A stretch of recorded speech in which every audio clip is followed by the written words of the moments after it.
So here we have the 2019 Higher Paper 2. This is question 6 from it, and the focus of this question is all on trigonometry and trigonometric formula.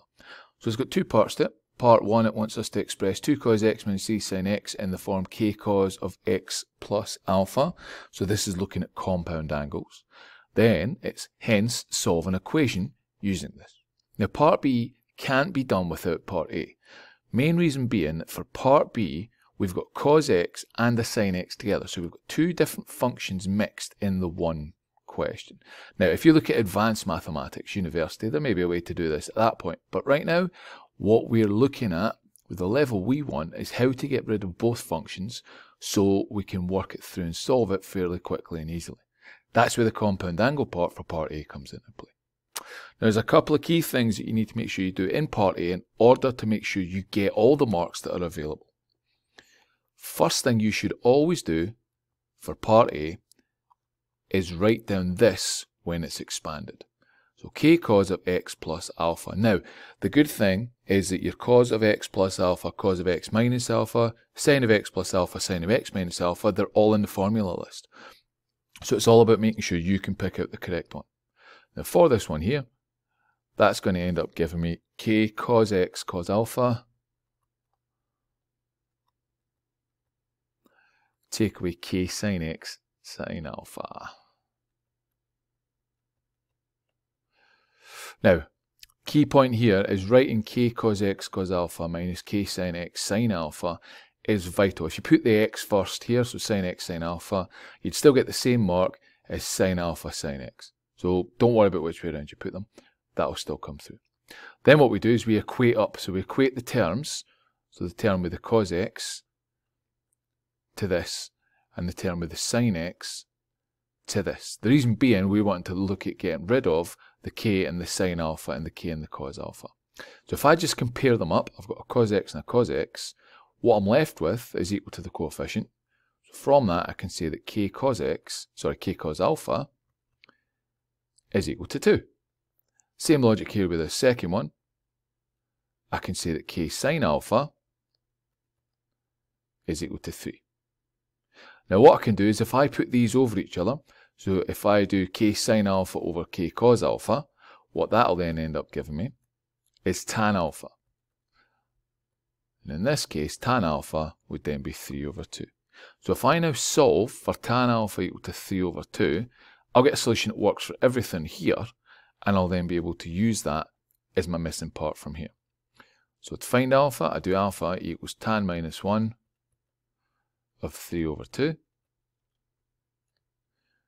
So solving the tan minus 1 of 3 over 2, what that ends up giving me is 56.3.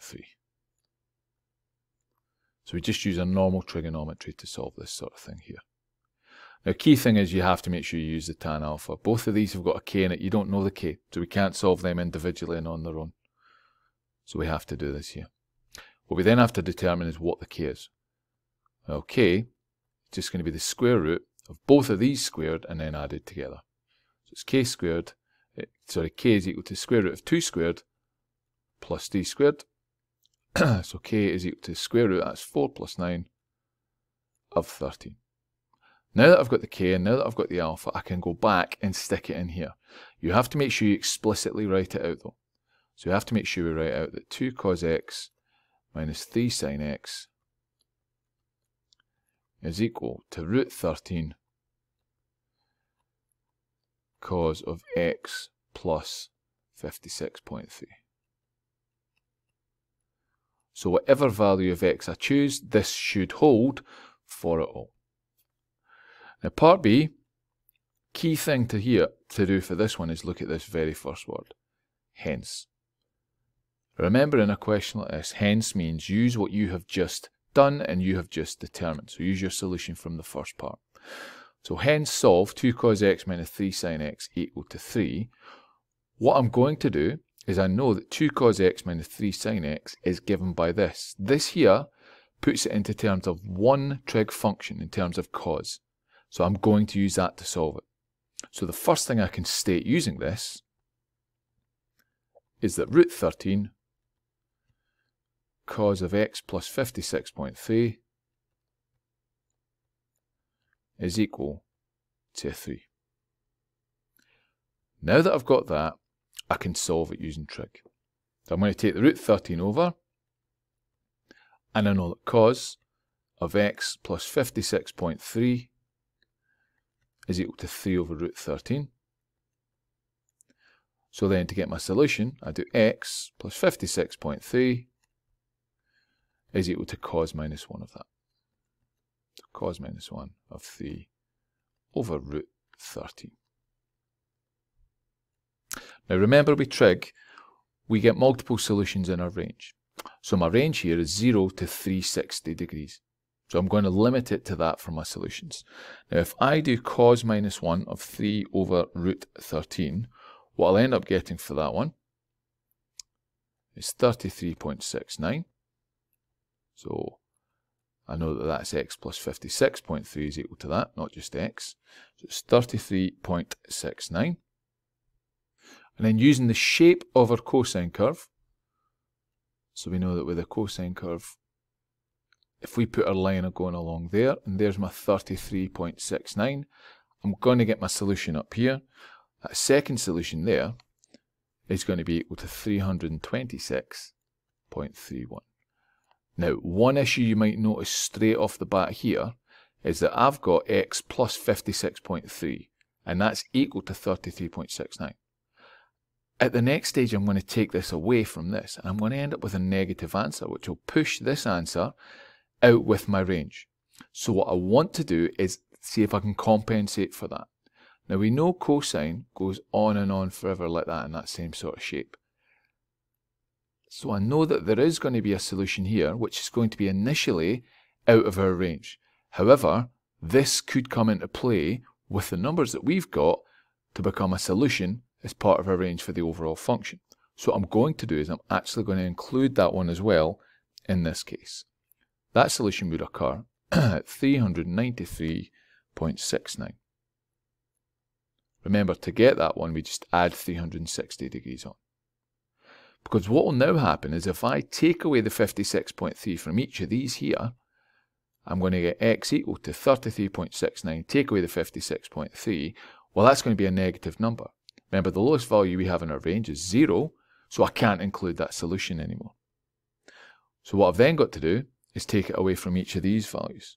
So if I take it away from the 326.31, that'll end up giving me 270.01, so let's just round that one off to 270 degrees.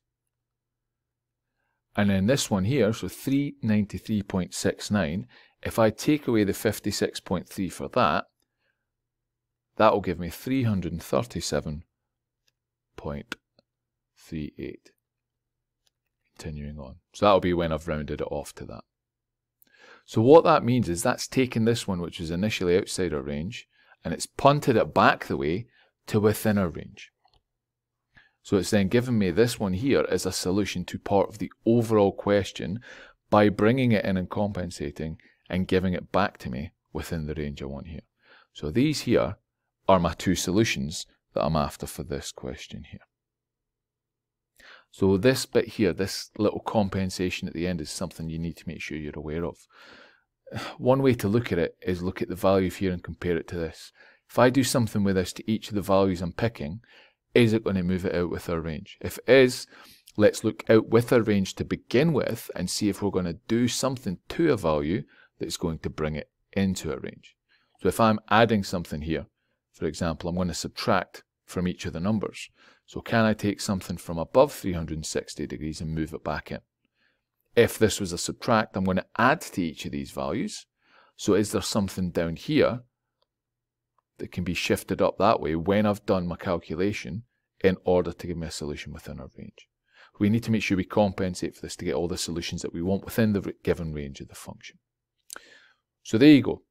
Good wee bit of work working with trigonometry, knowing the key properties of it, but there are things that we have to do. Now, for part A, it's worth 4 marks, and here's a couple of key things you need to make sure. If you explicitly state k cos x cos alpha minus k sin x minus alpha, that there's 1 mark. However, if you do not state that explicitly, even if you get the rest of it right, you will lose that mark. If you look at any mark scheme, it says that this stated explicitly is for mark 1. So you have to state it like this. If you were to write it as k bracket cos x cos alpha, take away sin x sin alpha, close bracket, you'd still get the mark for that as well. That's fine. If you were to only have the k with one of the two terms, it's wrong. So you wouldn't get the mark for that. And again, as I mentioned earlier, having the cos alpha and the cos x switched round, same with the sines, that would be fine as well. 1 mark though for stating that explicitly. Second mark is for stating this explicitly. So these two relationships here, so equating the different parts of it to get the coefficients. That's where your second mark comes from. Again, it must be stated explicitly. Don't fall into a habit of not doing it and then just get an answer at the end. You have to state what you're doing and show them how you get there. Third mark is for getting the value k, and then your fourth mark is for getting to this point at the end after figuring out what your alpha is. Then for part B is worth 3 marks. Firstly, for writing it in terms of what you've done previously. Now, key thing to remember here is because it says hence, you've got to use this. Even if you got this wrong, got the wrong relationship here, you would still have to use it. You use that in there and then work it through, you would still get that mark, and all 3 of them are still available. If not, nah, they'll call it quits at that.